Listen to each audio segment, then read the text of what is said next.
In a significant and controversial move, U.S. President Donald Trump has enacted cuts to the Voice of America VOA and other government-funded media outlets, a decision that has sparked a mixed reaction domestically and abroad. While the White House defends the cuts as necessary to eliminate what it describes as radical propaganda, critics argue that this could severely undermine efforts to promote democratic values and press freedom globally. Notably, this decision appears to be welcomed by the Chinese government, which has long criticized these outlets for their reporting on human rights abuses and other sensitive topics.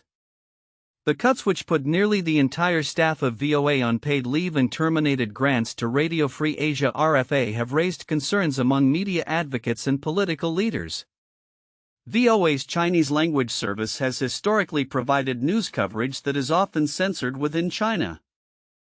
Reporting on issues such as government crackdown, social unrest, and the ongoing human rights violations against ethnic minorities in regions like Xinjiang and Tibet.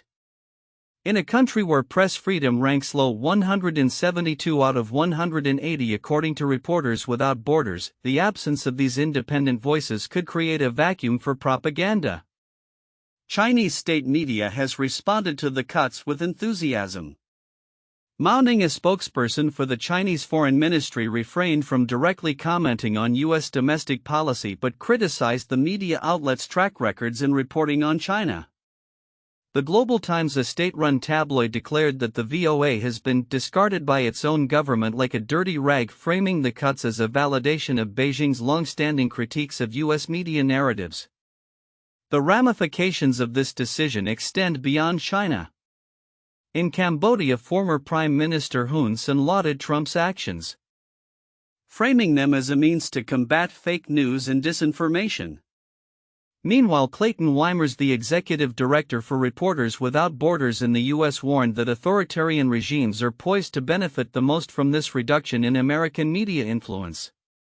Many of them, like China, are looking forward to filling the gap left by American leadership and media freedom with their own propaganda, he said. U.S. lawmakers have expressed alarm over the potential impact of these cuts. Representative Raja Krishnamurti, a leading Democrat on the House Select Committee on the Strategic Competition with the Chinese Communist Party, stated that the moves against VOA and other broadcasters would severely weaken our ability to compete with China, thus making the U.S. less safe. He emphasized that these media outlets provide crucial reporting to millions living under authoritarian regimes, allowing them to question the propaganda disseminated by their governments. While the Trump administration has framed these cuts as a budgetary decision aimed at protecting taxpayer money, critics argue that the loss of these platforms could embolden authoritarian regimes and diminish the United States' role as a global proponent of free expression. In a statement, Bei Fong, the president of Radio Free Asia, condemned the cuts as a reward to dictators and despots, including the Chinese Communist Party. He stressed that RFA has been a vital source of information about human rights abuses and has provided a lifeline to millions seeking truth. As the implications of these cuts unfold, observers are left to ponder the long-term consequences for press freedom, international relations, and the global information landscape. The future may see a greater consolidation of narratives by authoritarian regimes, while democratic ideals risk being silenced in the shadows. The actions taken by the Trump administration not only represent a significant shift in U.S. media policy but also highlight the ongoing struggle for free speech in an increasingly complex geopolitical environment. As tensions between the United States and China continue to escalate, the ramifications are being felt in key economic sectors, particularly in China's tech hub of Shenzhen. Recent reports indicate a dramatic 16.6% decline in exports from the city during the first 2 months of 2025, highlighting the growing impact of the trade war on Chinese manufacturers and the broader economy. This downturn has raised concerns among analysts about the future of trade and economic relations between the two superpowers. Shenzhen, often dubbed China's Silicon Valley, is home to major tech companies like Huawei, BYD, and DJI. The city's exports fell to 367.3 billion yuan, approximately $50.8 billion. A stark contrast to the 2.3% growth observed in exports nationwide during the same period. The downturn was largely driven by a staggering 29.6% drop in general trade, which constitutes a significant portion of the city's export activities. In contrast, bonded logistics saw a 19.7% increase, suggesting a shift in trading patterns amid rising geopolitical tensions. Economists point to a combination of factors influencing this decline, including a high base effect from the previous year and the escalating trade conflict. Chen Jiwu, a finance professor at the University of Hong Kong, noted that general trade typically involves high-value products like consumer electronics and machinery, sectors that are heavily reliant on international markets. With escalating geopolitical tensions, other countries are likely to become increasingly cautious about accepting certain categories of goods from China, Chen explained, emphasizing the potential long-term consequences for Shenzhen's economy. The backdrop of this economic strain parallels ongoing political maneuvers in the Arctic, where the U.S. has set its sights on Greenland. Recently, President Donald Trump has expressed interest in annexing the territory, driven by its rich mineral resources and strategic position in the Arctic.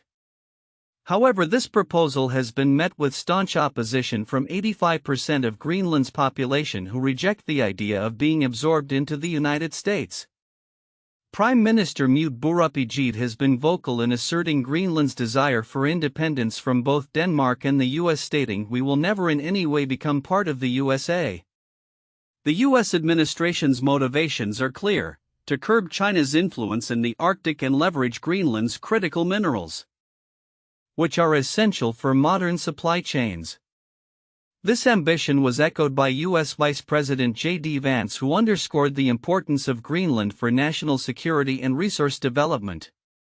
"Greenland is really important to our national security," Vance remarked, highlighting the strategic implications of this territorial interest.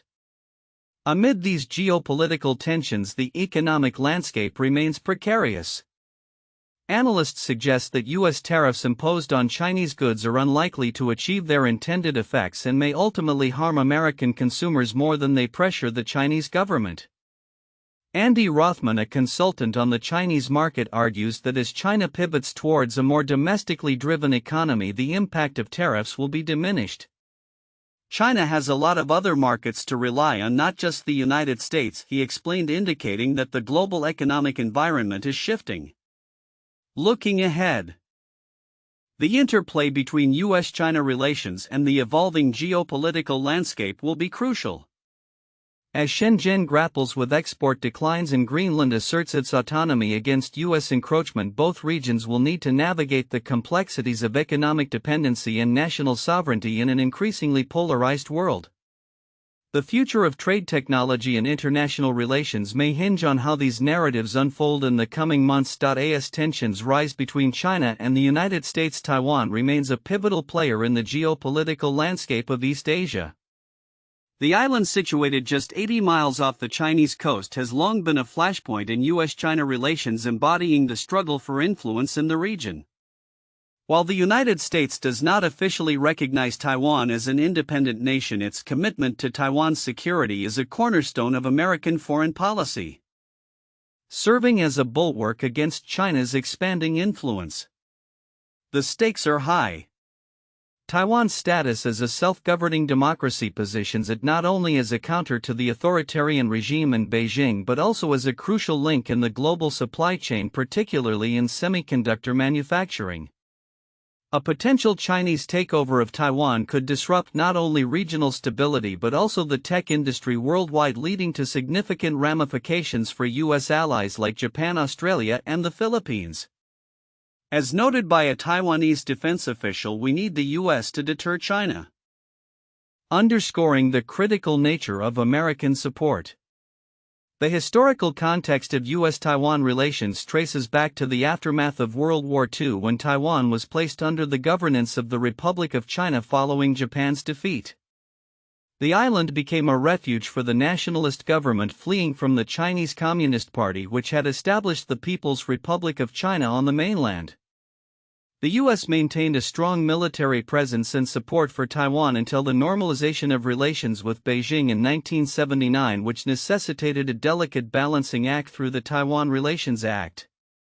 This act ensured that the U.S. would continue to sell arms to Taiwan for self-defense without officially recognizing it as a sovereign entity. Over the decades, U.S. support for Taiwan has fluctuated in tandem with shifts in the geopolitical landscape.